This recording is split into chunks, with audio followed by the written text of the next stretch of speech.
Hello everyone, welcome to BSP Pharmacy. I am Nikita Gupta, and as we started MCQs of Pharmacology 1, we are discussing Unit 4th.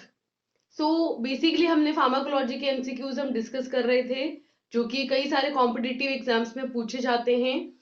तो हम हर unit wise यहाँ पर discussion कर रहे थे, तो अब हम 4th यूनिट के MCQs को यहाँ पर डिस्कस करेंगे। इसके लिए मैं आपको सजेस्ट करूंगी कि पहले आप यूनिट को अच्छे से पढ़ें एंड देन एमसीक्यूज को सॉल्व करें, तो कहीं ज्यादा आपको फायदा होगा कि आप चीजों को रिकॉल कर पाओगे, अंडरस्टैंड कर पाओगे कि ये आंसर यहाँ पर हुआ क्यों है। ठीक है, तो देखते हैं क्वेश्चंस की सीरीज में नेक्स्ट क्वेश्चन है हमारे पास कि a 50-year-old man having a history of frequency of episodes of renal colic with a high calcium renal stones. ठीक है, what is the most useful agent in the treatment of recurrence of calcium stone. एक 50 साल का आदमी है, ठीक है, उसको किडनी के अंदर बेसिकली कैल्शियम स्टोन्स हो गए हैं उसको। तो यहाँ पे क्या देंगे हम ट्रीटमेंट के लिए? मैनीटोल, फ्यूरिसिमाइड, स्पेरोलैक्टोन और हाइड्राक्लोरोजाइड। चारों ऑप्शंस को देख करके आपको एक चीज तो समझ में आ जाएगी कि चारों डायूरेटिक है, यानी यूरिन की इंक्रीज को करेंगे, है ना, यूरिन के आउटपुट को बढ़ा देंगे। ठीक है, अब यहाँ पर हमको स्पेसिफिकली ध्यान देना है कि यूरिन का आउटपुट तो यहाँ पे बढ़ रहा है, लेकिन जो उसकी डिपॉजिट हो गए हैं उसकी उसको कैसे ट्रीट आउट हमको करना है। तो यहाँ पर हम देंगे, देखो जब हम फ्यूरोसेमाइड देते हैं ना, तो ये मेनली आपके क्लोरीन चैनल, ठीक है, और इसके अलावा आपके पोटेशियम चैनल और सोडियम चैनल पे काम करता है। ठीक है, इसके अलावा ये कैल्शियम के ऊपर भी काम करता है। सारे जो आयनिक चैनल है उसमें फ्यूरोसेमाइड काम करता है। मैनीटोल कोई भी आयन चैनल पे काम नहीं करता। स्पाइरोलैक्टोन भी आपके आयन चैनल्स पे काम नहीं करता। और हाइड्रोक्लोरोथायाजाइड जो है वो क्लोरीन चैनल को छोड़ करके यहाँ पर बाकियों पे काम करता है। ठीक है, तो यहाँ पर और कैल्शियम चैनल को भी, तो ये कैल्शियम चैनल कैल्शियम की, क्योंकि कैल्शियम स्टोन्स की फॉर्म में यहाँ जमा है, ठीक है, तो हमें कैल्शियम को भी रिमूव कराना है। तो इसलिए यहाँ पर हम कौन सी ड्रग देंगे? हाइड्रोक्लोरोथायाजाइड देंगे। ठीक है, फ्यूरोसेमाइड का जो मेन एक्शन होता है वो सोडियम पोटेशियम पंप पे रहता है, इस वजह से फ्यूरोसेमाइड यहाँ पर प्रीफर्ड ना होकर के हाइड्रोक्लोरोथायाजाइड यहाँ पर प्रीफर्ड होगा। So correct answer will be hydrochlorothiazide. Next is question number 2, that associated with its site of action and maximum diuretic action।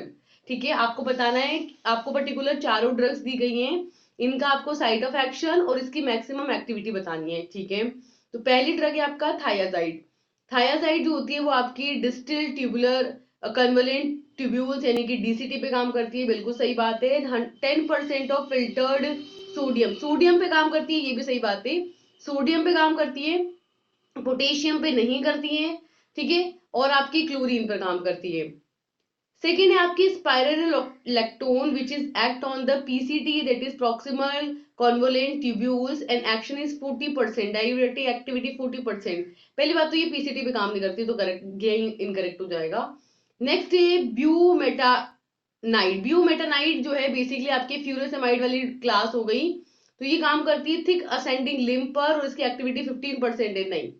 Next है आपके ड्रग मेटाजोलाजोन, ये काम करती है आपकी कलेक्टिंग ट्यूब्यूल्स के ऊपर और 2% इसकी एक्टिविटी होती है, नहीं।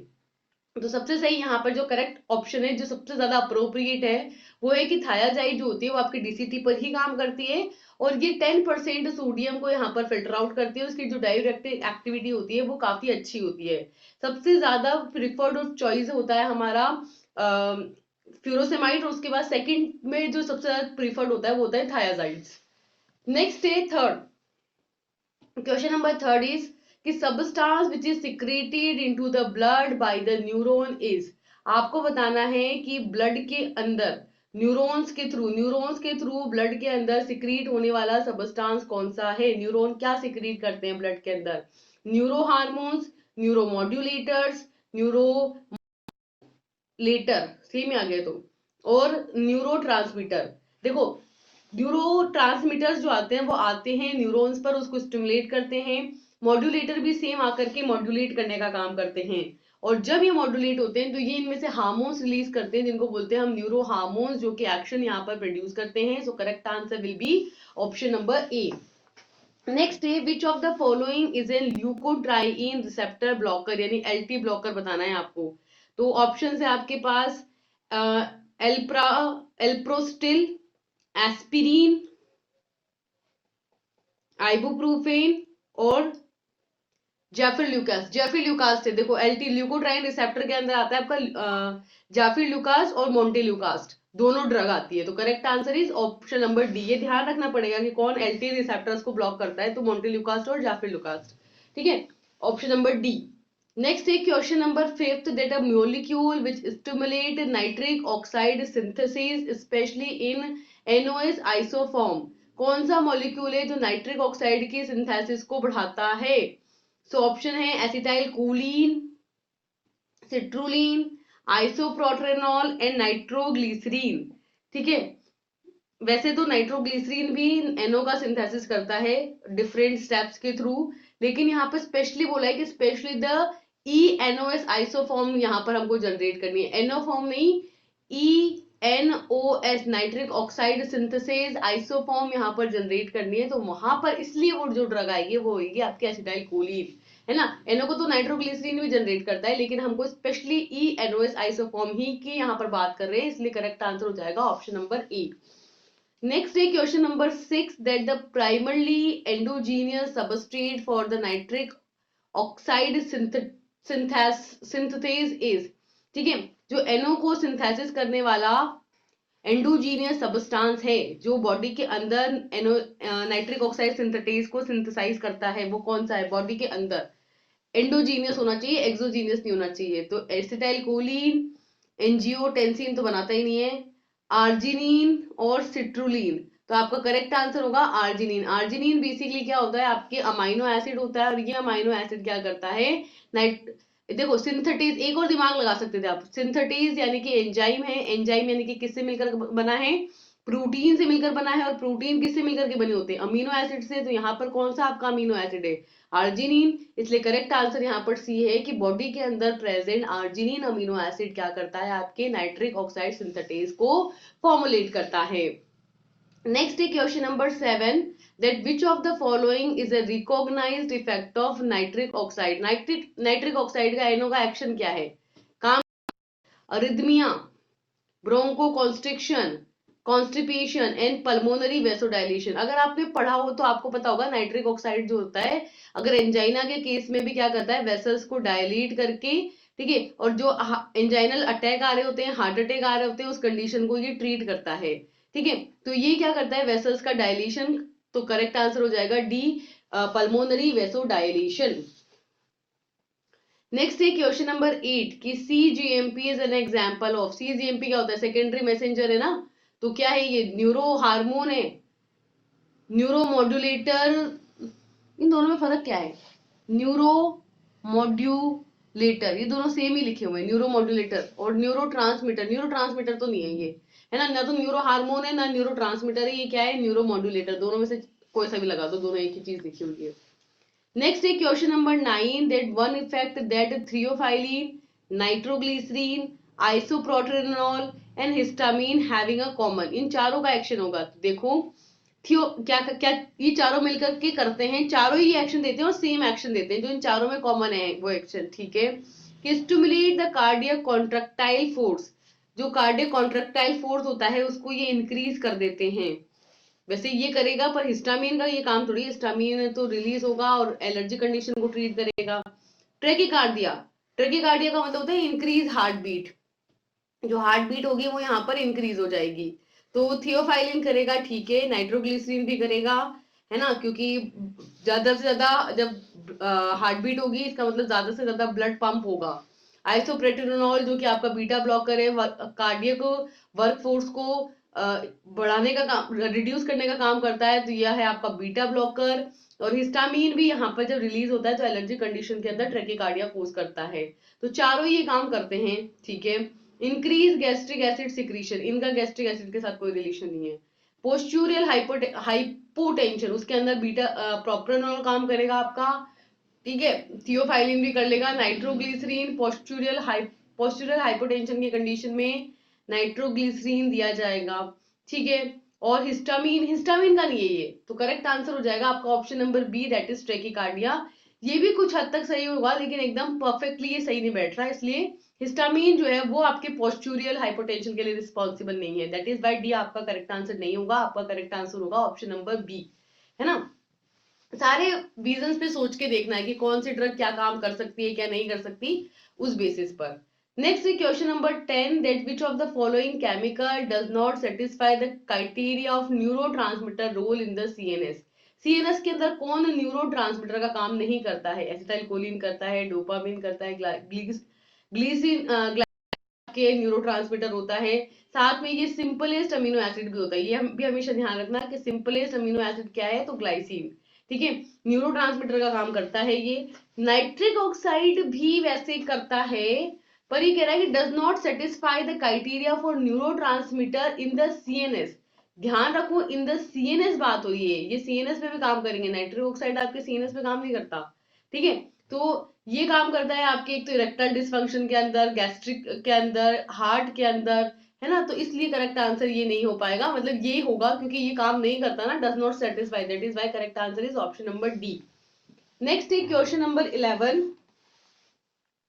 दैट न्यूरोट्रांसमीटर में, न्यूरोट्रांसमीटर का मतलब है न्यूरॉन्स से, नर्व्स से निकले हुए ट्रांसमीटर्स क्या करते हैं, increase the chloride conductance to cause the inhibition. Chloride का जब कंडक्शन बढ़ा रहे हैं तो एक्टिवेशन होगा, इनिबिशन थोड़ी होगा।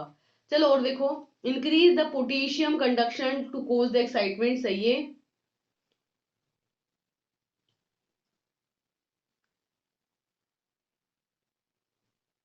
देखो सोडियम पोटेशियम यहाँ पर रिलीज होंगे ना, तो आपके न्यूरोट्रांसमीटर्स एक्टिवेट होंगे, ये सही बात है। पर एक चीज ध्यान रखो कि आपको पता है कि नॉर्मली हमारा पोलराइज कंडीशन में रहता है न्यूरॉन, और जब यहाँ पर उल्टा हो जाता है, उल्टा मतलब कि आपकी सोडियम की कंसंट्रेशन जो रहती है वो अंदर ज्यादा हो जाती है, पोटेशियम आपके अंदर आने लग जाता है, ठीक है, तो उसकी वजह से अंदर की तरफ पॉजिटिविटी आ जाती है, तो क्या आ जाता है, डीपोलराइजेशन हो जाता है ना। तो यहाँ पर पोलैरिटी चेंज हो जाती है बेसिकली।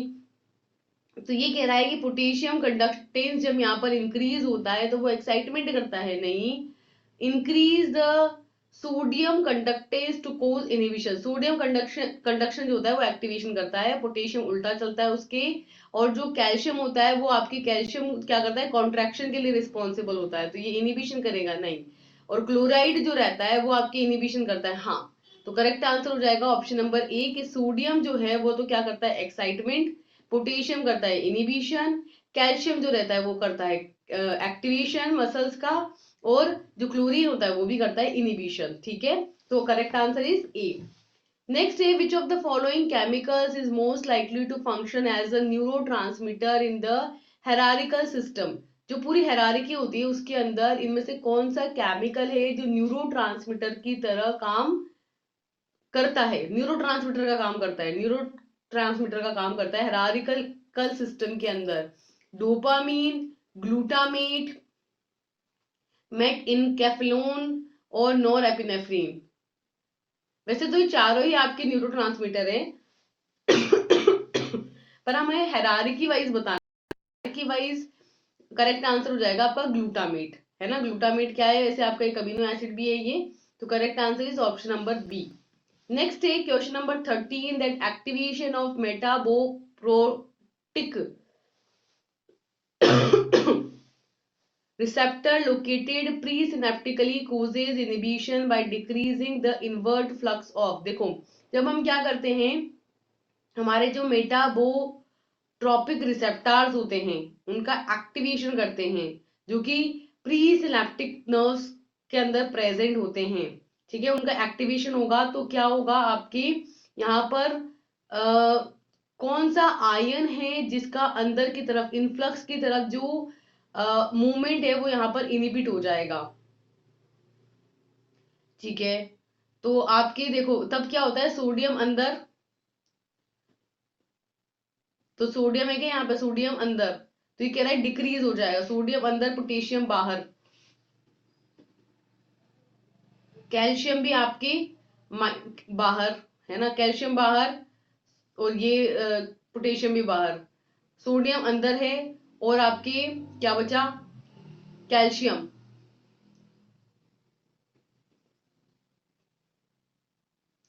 तो ये कह रहा है कि जब मेटाबोट्रोपिक रिसेप्टर्स का एक्टिवेशन आपके हुआ है प्री सिनेप्टिक नर्व्स के अंदर, तो उसकी वजह से अंदर की तरफ होने वाला कैल्शियम का जो मूवमेंट है वो क्या हो जाएगा, यहाँ पर इनिबिट हो जाएगा। सोडियम तो होगा ना, अंदर आएगा ही सही, पोटेशियम बाहर जाएगा ही सही, क्लोरीन बाहर जाएगा ही सही, सिर्फ कैल्शियम होगा जो अंदर आना चाहिए। कॉन्ट्रैक्शन होता है जब अंदर रहता है तो, लेकिन यहाँ पर उसका इनिबिशन अंदर हो जाए, अंदर की तरफ इनिबिट हो जाएगा। तो correct answer is option number A. Next है question number 14 that this compound decreases the functional activities of the several CNS neurotransmitter. ये जो कंपाउंड है इन चारों में से हमको बताना है कि कौन सा कंपाउंड है जो कि जो सेंट्रल नर्वस सिस्टम की फंक्शनल एक्टिविटीज होती हैं उनको यहाँ पर कम कर देता है। ठीक है, जैसे कि डोपामीन हो गया आपका न्यूरोट्रांसमीटर, नॉरएपिनेफ्रिन हो गया, सेरोटोनिन हो गया, तो इनकी एक्टिविटी को ये कम कर देगा। वो कौन सी ड्रग है? It at a high dose it may cause parkinsonism like extrapyramidal symptoms dysfunction. और अगर हायर डोज में दे दोगे तो पार्किंसन भी कर देगा। अच्छा, तो आपके पास ऑप्शन है एम्फिटामिन, ये तो करता ही नहीं। आप यहाँ से भी निकाल सकते हो कि कौन सी ड्रग है जो पार्किंसन के लिए रिस्पॉन्सिबल है। तो ये तो ड्रग्स पार्किंसन के लिए रिस्पॉन्सिबल होती ही नहीं है। कौन होती है? आपके रेसरपी नहीं होती है। तो करेक्ट आंसर आपका यहाँ से भी निकाल सकते हो, option number D. Next question है question number 15 that this amine neurotransmitter found in a high concentration in the cell bodies, in the bones and brain stem and at some sites release of the transmitter is auto-regulated via the presynaptic inhibition। दोबारा सुनो कि ये कौन सा, पहली बात तो क्या है, अमीन है ना। तो आप देख सकते हो ये भी अमीन है आपके, और ये भी अमीन होता है, आपको पता है ये ग्लूटामेट में भी अमीन होता है। ठीक है, इसमें भी होता है अमीन, तो क्योंकि बीच में सेंटर में ट्रोपिन रिंग से नाइट्रोजन अटैच होता है। ठीक है, ये चारों अमीन है। Found in a higher concentration in cell bodies in pons और ब्रेन स्टेम के अंदर हायर कंसंट्रेशन में पाए जाते हैं। और क्या करते हैं कि जो प्री सिनेप्टिक नर्व्स होती है उनका इनिबिशन करते हैं, और जो ट्रांसमीटर्स यहाँ पर रिलीज हो रहे हैं उनको रेगुलेट करते हैं। ठीक है, जो न्यूरोट्रांसमीटर्स यहाँ पर रिलीज हो रहे होते हैं उनको रेगुलेट करते हैं। ठीक है, तो करेक्ट आंसर होगा आपके चारों ही न्यूरोट्रांसमीटर भी हैं आपके, ऑटो रेगुलेटेड भी हैं, है ना। बस हमको ये ध्यान रखना है कि पोन्स और ब्रेन स्टेम में प्रेजेंट हैं, और जो प्री सिनेप्टिक इनिबिशन करते हैं, बल्कि जो स्नैप्स है उसका इनिबिशन कर देते हैं। तो आपको बताइए कि नॉरएपिनेफ्रिन जो होगा जब वो हायर कंसंट्रेशन में आ जाएगा तो फिर वो यहाँ पर जो इसके रिसेप्टर्स होंगे उस पर अटैच होकर के वापस जाकर के, अगर यहाँ पर सिक्रीशन ज्यादा हो गया तो उसको ऑटो रेगुलेट करेगा और प्री सिनेप्टिक इनिबिशन करेगा। So correct answer is option number D. Next है question number 16 that suramin is a antagonist of. जो सुरामीन आपकी ड्रग है वो कौन से रिसेप्टर पर एंटागोनाइजिंग एक्शन देती है? प्यूरिन, सोमेटोस्टोनिन, न्यूरोपेप्टाइड वाई और न्यूरोटेंसिन। तो correct answer is purine. Purine receptor का एंटागोनिस्ट है सुरामीन, ये ध्यान रखेंगे। Option number A will be the correct answer. Next है question number 17 that which of the following statement is best describes the mechanism of action of benzodiazepines। इनमें से कौन सा स्टेटमेंट है जो बेंजोडाइजेपिन के मैकेनिज्म ऑफ एक्शन को सबसे अच्छे से यहाँ पर डिस्क्राइब करता है? Just a second. So the next question is which one of the following statement is best describe the mechanism of action of benzodiazepines। Benzodiazepines जो आपकी ड्रग्स होती हैं, ड्रग्स की क्लास होती हैं, उनके लिए सबसे बेस्ट मैकेनिज्म ऑफ एक्शन क्या है? तो आपके पास ऑप्शन है कि these benzodiazepines activate the GABA B receptors in the spinal cord. Second है that they inhibit the GABA B transaminase enzyme which leads to increase in GABA neurotransmitter। Third है that these benzodiazepines block the glutamate receptors in the hierarchical neuronal pathways in the brain central पे काम करती है, ये ठीक बात है। They increase the frequency of opening of chloride ion channels that are coupled to the GABA A receptors। देखो, अगर आपने अच्छे से बेंजोडाइजेपिन्स का मैकेनिज्म ऑफ एक्शन देखा हो तो आपको ये पता है कि भाई बेंजोडाइजेपिन्स कैसे काम करते हैं। आपने देखा होगा कि इस तरीके के यहाँ पर क्लोरीन आयन चैनल्स होते हैं, ठीक है। उनको ये क्या कर देता है, ओपन कर देता है, जिसकी वजह से क्लोरीन का इनफ्लक्स यहाँ पर बढ़ जाता है और अंदर की तरफ क्लोरीन आयन की कंसेंट्रेशन इंक्रीज हो जाती है, ठीक है। तो आपको बताया कि बेसिकली बेंजोडाइजेपिन कैसे काम करते हैं कि ये क्लोरीन क्लोरीन आयन चैनल्स को ओपन करके, ठीक है, जो गाबा ए रिसेप्टर्स के साथ कपलिंग कर रखी है क्लोरीन आयन चैनल्स ने, उनको ओपन करके उनकी जो नंबर ऑफ फ्रिक्वेंसी होती है, कंसंट्रेशन होती है, उसको इंक्रीज करके यहाँ पर सिग्नल ट्रांसमिशन करते हैं। तो बेसिकली यही इनका मैकेनिज्म होता है। So correct answer is option number D. ये ऑप्शन सही हैं, लेकिन मेन चीज ये है कि इसने सिर्फ ये कहा है कि बेंजोडाइजेपिन का मैकेनिज्म ऑफ एक्शन क्या है।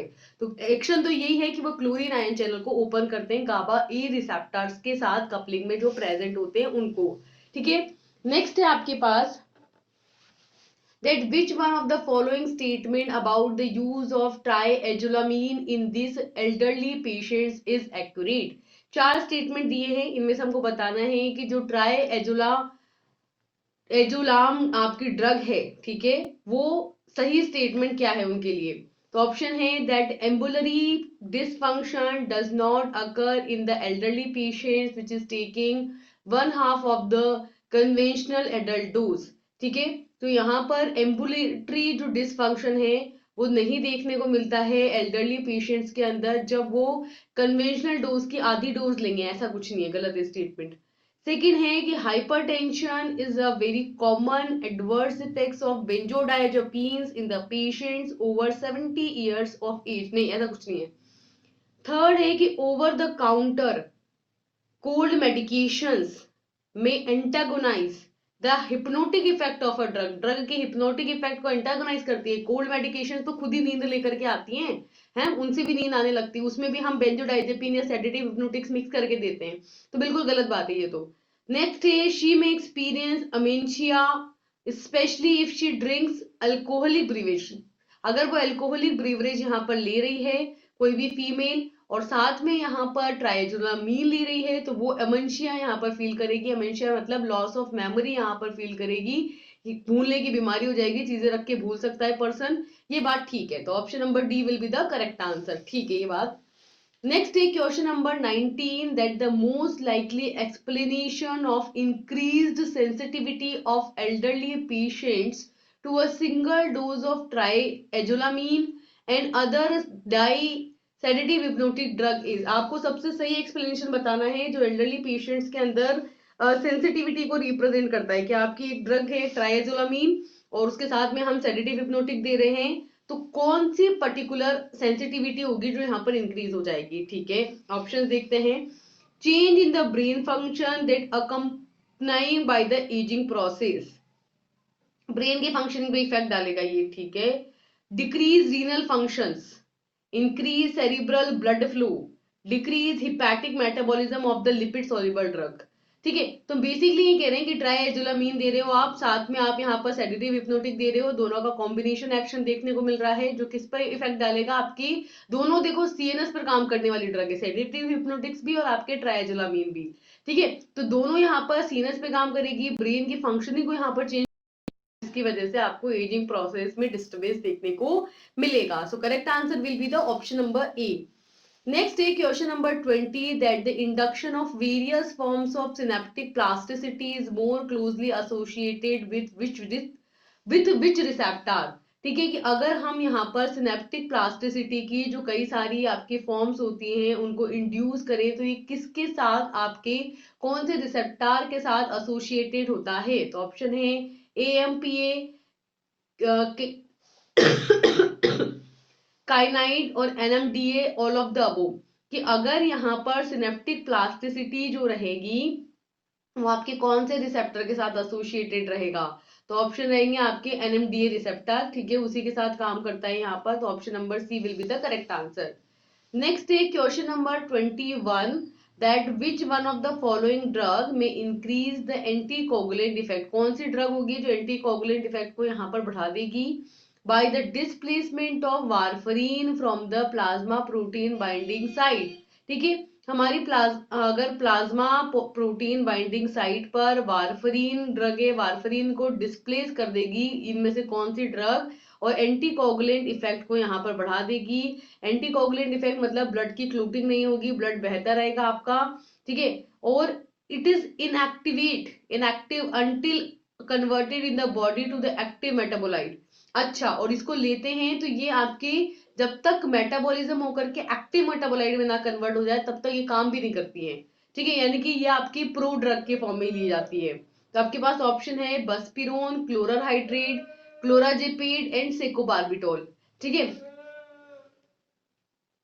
तो यहाँ पर करेक्ट आंसर है आपका क्लोरल हाइड्रेट।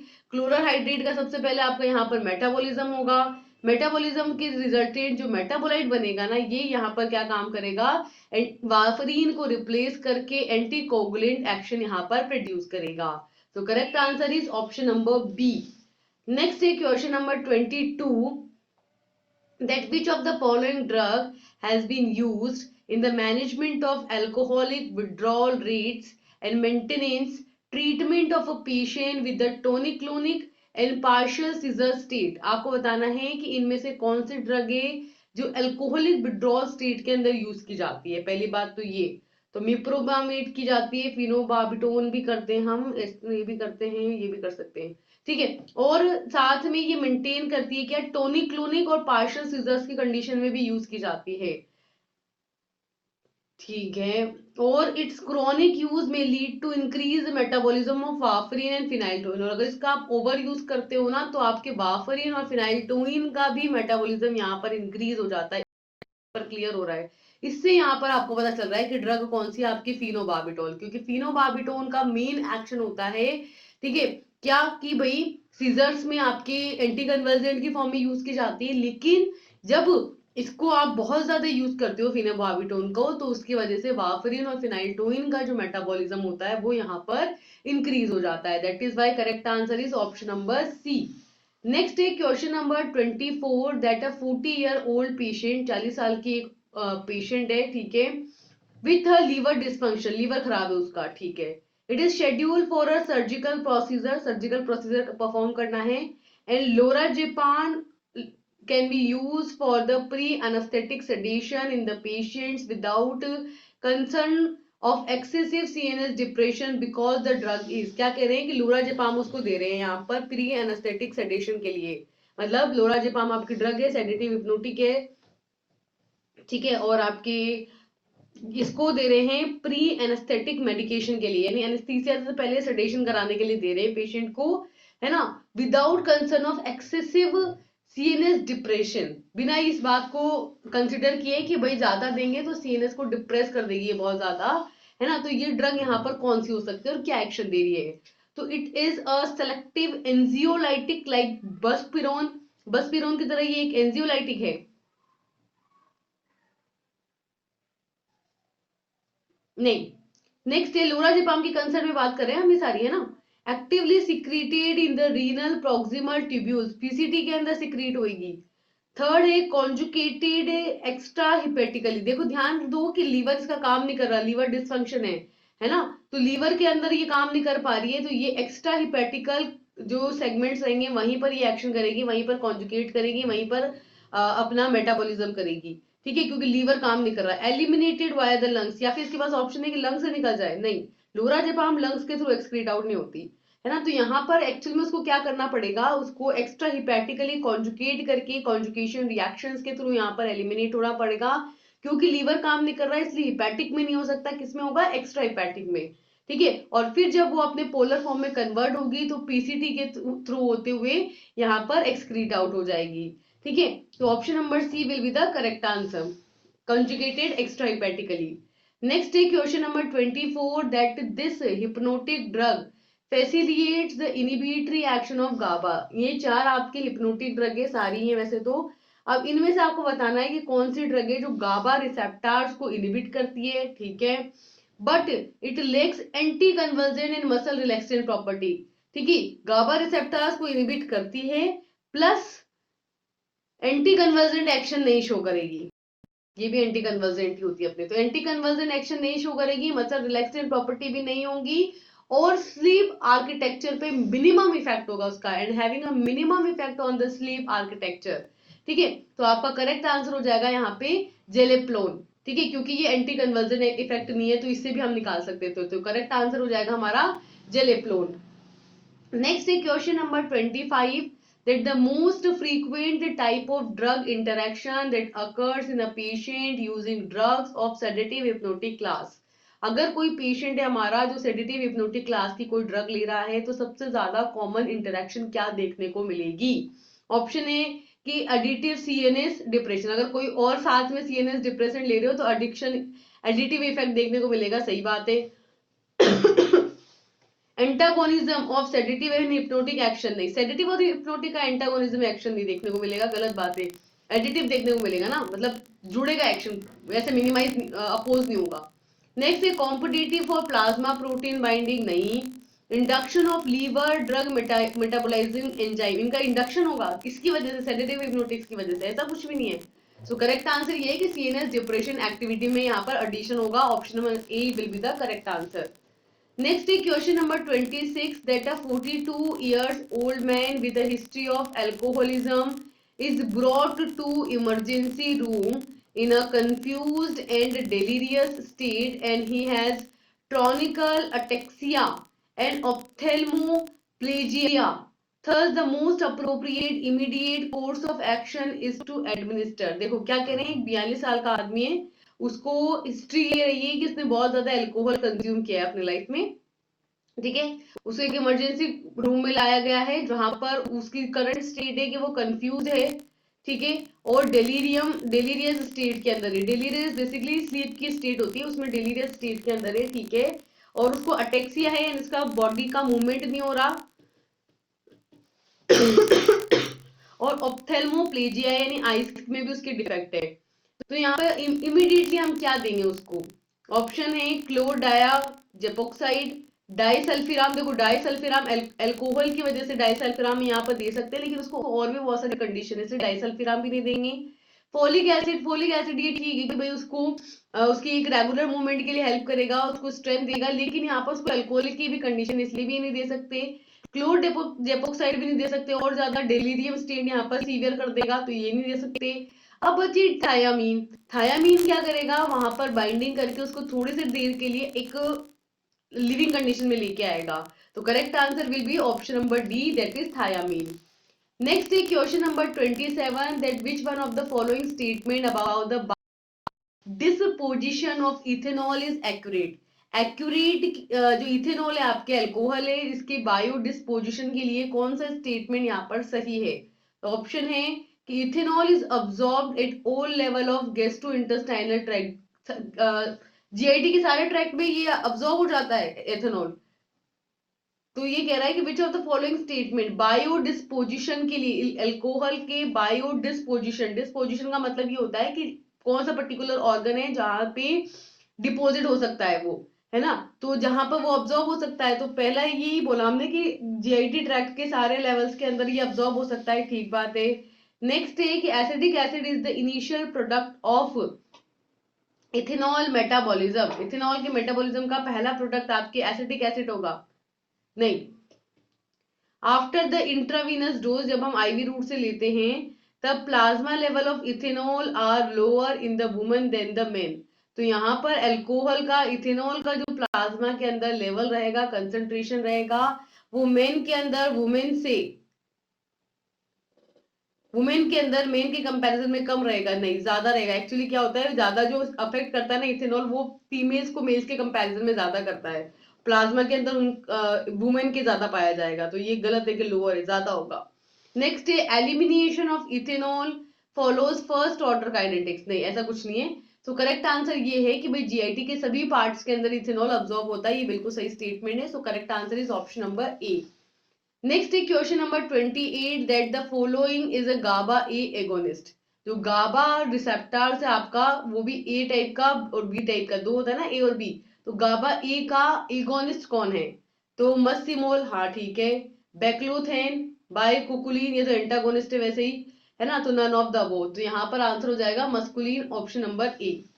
नेक्स्ट है question number 29 that the chronic use of ethanol is reported to increase. जब आप ज्यादा अल्कोहल को इनटेक करते हो तो क्या देखने को मिलता है, क्या इंक्रीज हो जाता है? अल्कोहल डिहाइड्रोजिनेज एंजाइम डिग्रेडेशन के लिए रिस्पॉन्सिबल होता है, एल्डिहाइड डिहाइड्रोजिनेज नहीं।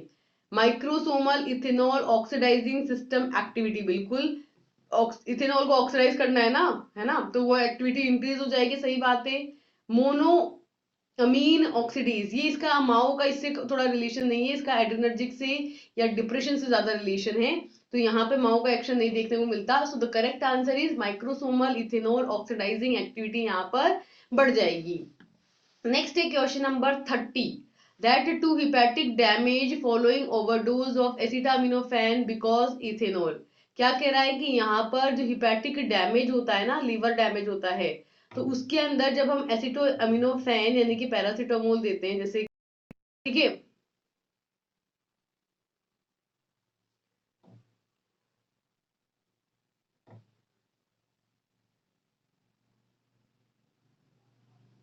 देखो किसी को इथेनॉल दे रखा है और अब हमने क्या दिया, इसको यहाँ पर एसिटामिनोफेन दे दिया, ठीक है, तो इसके ओवरडोज की वजह से लीवर डैमेज हो गया है। क्यों? क्योंकि इट ब्लॉक्स द एसिडो, क्योंकि इथेनॉल ने क्या किया, इथेनॉल ने ब्लॉक कर दिया एसिटामिनोफेन का मेटाबॉलिज्म नहीं, कोजेज थायामीन डेफिशिएंसी नहीं, displaces acetaminophen from the plasma proteins नहीं, it inhibits the renal clearance of acetaminophen. ठीक है, क्योंकि इथेनॉल एक्चुअली मेनली इथेनॉल क्या करता है, देखो लीवर को डैमेज कर देता है, ठीक है, किडनी को डैमेज कर देता है, तो उसकी वजह से क्या होता है, जब हम ये ड्रग ले रहे हैं ना एसिटामिनोफेन, तो क्या हो रहा है, वो मेटाबोलाइज होने में उसको दिक्कत आ रही है, हिपैटिक डैमेज हो रहा है ना, लीवर सही से काम नहीं कर रहा, उसका मेटाबॉलिज्म सही से नहीं हो पा रहा, और फाइनली वो एक्सक्रीट आउट नहीं हो रही, तो उसका जो रीनल क्लियरेंस है वो यहाँ पर इनहिबिट हो जा रहा है, जिसकी वजह से यहाँ पर टॉक्सिसिटी देखने को मिल रही है। सो the correct answer is option number D. ठीक है, नेक्स्ट क्वेश्चन इज, तो क्या बोला हमने कि जो अब हम ड्रग देते हैं यहाँ पर, जब कोई एथेनॉल को कंज्यूम कर रहा होता है, ओवर कंज्यूम कर रहा होता है, तब यहाँ पर क्या होता है, रीनल क्लियरेंस नहीं हो पाता है एसिटामिनोफेन का, जिसकी वजह से इसकी टॉक्सिसिटी देखने को मिलती है। ठीक है, नेक्स्ट क्वेश्चन है कि the activity of this enzyme is specifically decrease in the Wernicke Korsakoff syndrome. आपके पास एक डिजीज कंडीशन है दैट इज वर्निक की कोर्साकॉफ सिंड्रोम। ठीक है, ये जो सिंड्रोम है, इसके अंदर हम बोल रहे हैं कि पर्टिकुलर इस एंजाइम की जो एक्टिविटी होगी यहाँ पर वो डिक्रीज हो जाएगी। इस डिजीज कंडीशन के अंदर कौन सा एंजाइम है जिसकी एक्टिविटी रिड्यूस हो जाएगी? ओके, तो ऑप्शन है alcohol dehydrogenase, cytochrome P450, L amino acid D carboxylase और NADH डिहाइड्रोजिनेज। तो बेसिकली ये एंजाइम जो रहता है हमारे NADH डिहाइड्रोजिनेज एंजाइम की एक्टिविटी को इनहिबिट कर देता है, दैट इज व्हाई यहाँ करेक्ट आंसर हो जाएगा आपका ऑप्शन नंबर डी। नेक्स्ट है question number 32 that which of the following is a glycine antagonist. Glycine amino acid है, ठीक है, उसका एंटागोनिस्ट कौन है? ठीक है, ऑप्शंस हैं क्विस्क्वेलेट, टाउरीन, स्टाइकीन और एलेनिन। एलेनिन अमीनो एसिड है जो कि ग्लाइसिन का एंटागोनिस्ट होता है। ये मेमोरी बेस्ड क्वेश्चन है और ऐसा भी निकाल सकते थे कि ये तीनों आपके अमीनो एसिड से बिलोंग नहीं करते, ये खुद भी एक अमीनो एसिड है, इस वजह से ये इसका एंटागोनिस्ट का काम करता है। Option number D will be the correct answer. Next है option number 30, sorry question number 33 that which one of the following statement concerning the pharmacokinetics of anti-seizure drug is accurate। आपको ये चार ऑप्शन दिए, इनमें से बताना है कि एंटी सीजर जो ड्रग होती है उसकी फार्माकोकाइनेटिक्स के बारे में कौन से स्टेटमेंट यहाँ पर सबसे ज्यादा सही है। ठीक है, एंटी सीजर ड्रग के बारे में, ठीक है, कि at a high dose phenytoin eliminates the following first order kinetics, की हाई डोज के अंदर जो आपकी ड्रग रहती है ना फिनाइलटोइन, ये क्या करती है, फर्स्ट ऑर्डर काइनेटिक्स को एलिमिनेट कर देती है। ठीक है, हाई डोज के अंदर आपकी फिनाइलटोइन जब आप ड्रग दोगे तो ये फर्स्ट ऑर्डर काइनेटिक्स के थ्रू एलिमिनेट होगी। अच्छा, ऐसी कोई बात होती है क्या? नेक्स्ट है इसका डोज से क्या रिलेशन है, वो तो जब उसकी काइनेटिक्स होगी सही। नेक्स्ट है कि वेल्प्रोइक एसिड में increase the activity of hepatic ALA synthesis and synthesis of porphyrin, की जो वेल्प्रोइक एसिड आपकी जो ड्रग है, ठीक है, जो कि आपकी एंटी सीजर ड्रग ही होती है।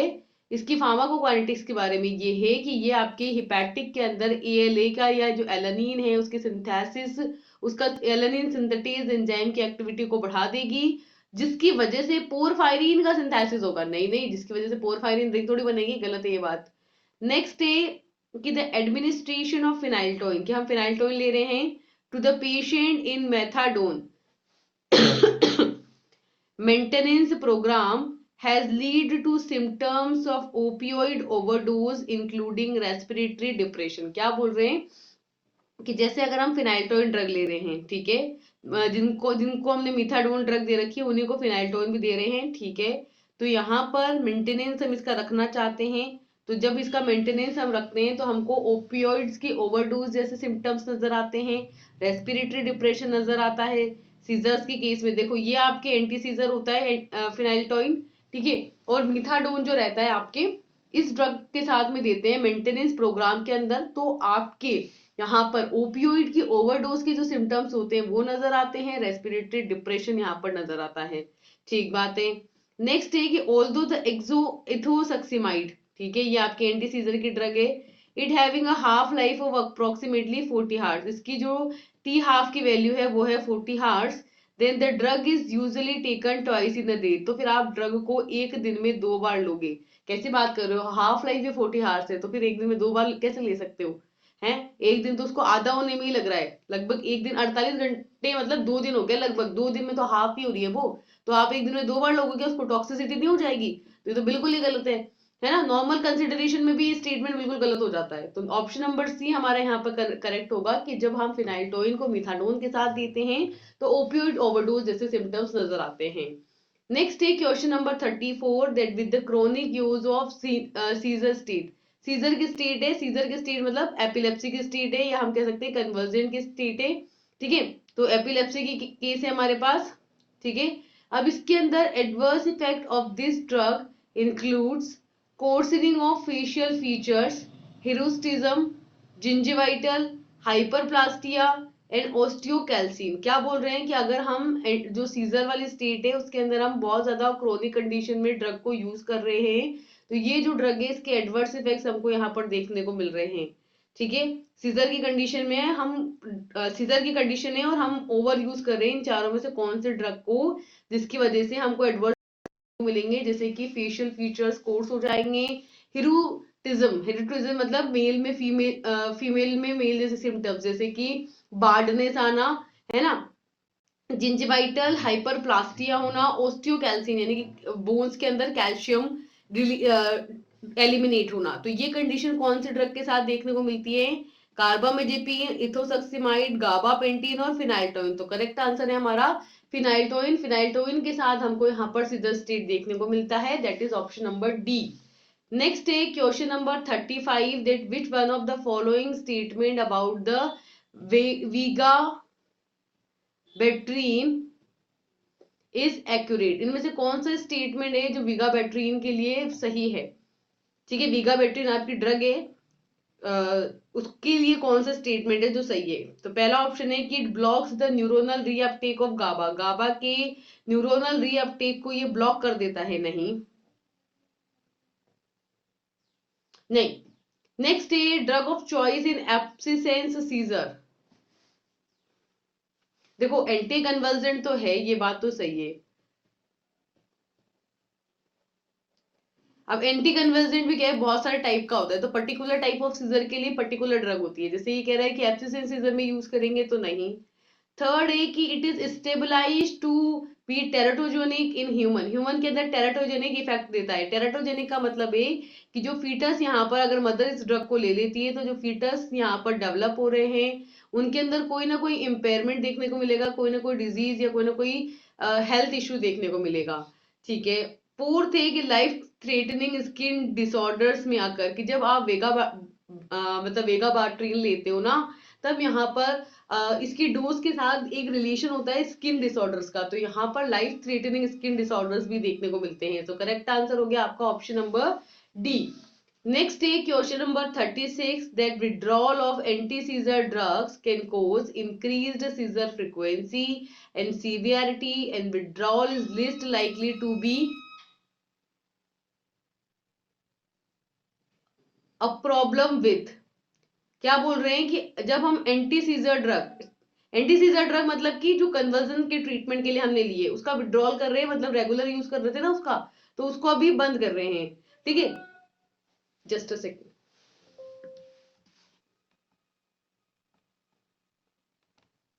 So the next question is that withdrawal of anti scissor drug, किसी को एंटी सीजर ड्रग ले रहा था वो, ठीक है, उसको जब विड्रॉल किया तो उसको उसके साथ क्या हुआ कि सीजर्स की फ्रिक्वेंसी बढ़ गई और सीजर्स की सीवियरिटी यहाँ पर बढ़ गई।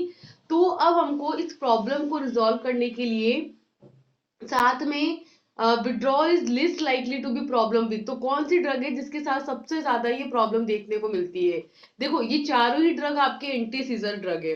अब हम क्या बोल रहे हैं कि इन चारों में से हमें ये बताना है कि कौन सी ड्रग है, ठीक है, जिसको जब हम विड्रॉल करते हैं ना तो सबसे ज्यादा यहाँ पर प्रॉब्लमेटिक सिचुएशन देखने को मिलती है, उसकी फ्रिक्वेंसी बढ़ जाती है, उसकी सीवियरिटी बढ़ जाती है, ठीक है। तो आपके पास यहाँ पर ऑप्शंस थे क्लोनाजेपाम, डायजेपाम, इथोसक्सिमाइड और फिनाइल्टोइन। तो करेक्ट आंसर है फिनाइल्टोइन की फिनाइल्टोइन को जब हम विड्रॉल करते हैं तो सबसे ज्यादा यहाँ पर साइड इफेक्ट्स देखने को मिलते हैं। तो correct answer is option number D. Next is question number 37 that a young female patient who suffers from a bipolar affective disorder, एक यंग फीमेल है, उसको क्या हुआ है, बीएडी यानी कि बाइपोलर डिजीज हुई है, ठीक है। अब she has manage with the lithium, तो वो यहाँ पर लिथियम ले रही है उसको ट्रीटमेंट के लिए, सही बात है लिथियम ही लेनी चाहिए, लिथियम ले रही है। इफ शी बिकम्स प्रेग्नेंट, अब अगर इन केस वो प्रेग्नेंट हो जाती है तो which one of the following drug is likely to be effective in the bipolar affective disorder with the manage minimum risk to the teratogenicity. अब वो lithium नहीं ले सकती क्योंकि लिथियम की टेंडेंसी है कि वो टेराटोजेनेसिटी यहाँ पर कर सकता है, तो अब उसको कोई और ड्रग लेनी पड़ेगी। तो इसका मतलब ये है कि आपको ये बताना है कि प्रेगनेंसी की कंडीशन में बीएडी का ट्रीटमेंट कौन सी ड्रग सुटेबल रहती है, वो दी जा सकती है। तो आपके पास ऑप्शन है कार्बामेजेपिन, क्लोनाजेपिन, फिनाइल्टोइन एंड वेल्प्रोइक एसिड। देखो वैसे तो ये सारी ही ड्रग्स हैं जिनके साइड इफेक्ट्स होते हैं, टेराटोजेनिक इफेक्ट होते हैं, लेकिन बीएडी के केस में जो ड्रग सुटेबल रहेगी वो होगी आपके फिनाइल्टोइन। पर फिनाइल्टोइन के साथ again withdrawal symptoms, withdrawal issues होने देखने को मिलेंगे। So correct answer is option number C. Next है question number 38 that the most likely mechanism involve in the anti seizure activity of carbamazepine is, carbamazepine आपकी drug है, anti scissor action देती है, seizures को कन्वर्जन्स को treat करती है, बिल्कुल सही बात है। तो सबसे सही मैकेनिज्म क्या है यहाँ पर, कैसे काम करती है ये, it blocks the sodium ion channel, it blocks the calcium ion channels, facilitates the GABA action on the chloride ion channels, glutamate receptor antagonism, कैसे काम करती है, कैल्शियम आयन चैनल्स को ब्लॉक करके काम करती है। So option number B will be the, sorry calcium, हाँ कैल्शियम आयन को ब्लॉक करके काम करती है। So correct answer is option number B. Next है question number 39 that which one of the following statement about the phenytoin is accurate, phenytoin के बारे में कौन सा स्टेटमेंट सही है कि it displaces sulfonamide from the plasma protein, plasma protein binding के अंदर सल्फोनामाइड अगर जुड़ा हुआ है तो उसको ये हटा देगी, ठीक बात है। It is drug of choice of myoclonic seizures, half life is decrease if it is use with the phenobarbital, तो एडिटिव एक्टिव एक्शन होगा ना, अपोजिट थोड़ी होगा, तो हाफ हाफ लाइफ बढ़ जाएगी, नहीं हाफ लाइफ वही रहेगी। नेक्स्ट है isoniazid that is INH decreases a steady state blood phenytoin, ये क्या करती है जो आइसोनियाजाइड के साथ में देते हैं तो फिनाइल्टोइन का ब्लड के अंदर जो लेवल है उसको ये कम कर देती है, नहीं ऐसा कुछ नहीं करती। तो सही स्टेटमेंट यहाँ पर ये है कि जब फिनाइल्टोइन को सल्फोनामाइड के साथ में देते हैं तो सल्फोनामाइड को डिस्प्लेस कर देती है प्लाज्मा प्रोटीन के साथ और खुद आके बाइंड हो जाती है। तो correct answer is option number A. Next question number 40 that which one of the following statement is concerning nitrous oxide that is NO is accurate, NO के बारे में कौन सा स्टेटमेंट सही है। पहला है कि it continues to be useful component of anaesthesia protocol because of its lack of cardiovascular depression, क्योंकि ये कार्डियोवैस्कुलर डिप्रेशन नहीं करती है इस वजह से इसको एनेस्थेटिक्स की फॉर्म में यहाँ पर यूज कर लेते हैं, नहीं ऐसा कुछ नहीं है।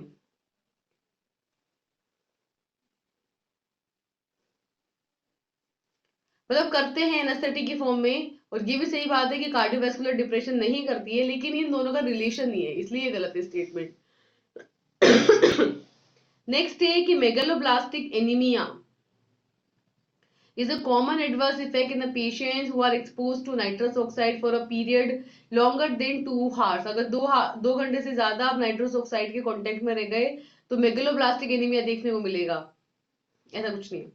It is the most potent of the inhaled anaesthetic. Potent anaesthetic inhaled है, ये बात है कि इनहेल्ड है, इनहेलेशन के थ्रू ही लिया जाता है, ये सही बात है। पोटेंट भी होती है, ये भी सही बात है, पर ये कह रहा है मोस्ट पोटेंट यही है, इससे ज्यादा कुछ नहीं है, तो ऐसा नहीं है। नेक्स्ट है कि more than 30% of nitrous oxide is eliminated via the hepatic metabolism. सही बात है, मेटाबोलाइज होती है उसके बाद ही एक्शन देती है, तो ये सही बात है कि 30% से भी ज्यादा जो है यहाँ पर हिपैटिक मेटाबॉलिज्म के थ्रू एलिमिनेट होगी। नेक्स्ट है which of the following is a GABA B and agonist. GABA B का एगोनिस्ट कौन है? Muscimol, baclofen, picrotoxin, and bicuculline. ये तो आपके एंटागोनिस्ट है, इसकी बात नहीं होगी, ये भी एंटागोनिस्ट है। ये दोनों बचे, इनमें से बताना है गाबा बी का कौन सा एगोनिस्ट है, तो answer is muscimol. Option number A is the correct answer. Next है क्वेश्चन नंबर 42 की गाबा ई का एंटागोनिस्ट कौन है? अब मैंने पहले अभी जस्ट बताया था कि एंटागोनिस्ट कौन है, बाइकोकुलिन है ना, बाइकोकुलिन एंटागोनिस्ट है गाबा का, तो that is why option number B bicuculline. Next है कि the inhaled anaesthetics with the fastest onset of action. सबसे जल्दी ऑनसेट ऑफ एक्शन कौन से एनेस्थेटिक का देखने को मिलेगा? Option number E enflurane, isoflurane, nitrous oxide, an nitrogen dioxide NO2। ये तो आपके एनेस्थेटिक ही नहीं है। फास्टेस्ट ऑनसेट ऑफ एक्शन इनमें से किसका है? तो ऑप्शन है आइसोफ्यूरेन है, इसलिए option B will be the correct answer. Next है question number 44 that an intravenous bolus dose, IV route से ले रहे हैं हम dose of a thiopental. Thiopental drug है हमारी, एनेस्थेटिक होती है, आईवी रूट से ले रहे हैं, ठीक है। विच में leads to loss of consciousness, जिसकी वजह से कॉन्शियसनेस यहाँ पर चली जाएगी 10 से 15 सेकंड के लिए।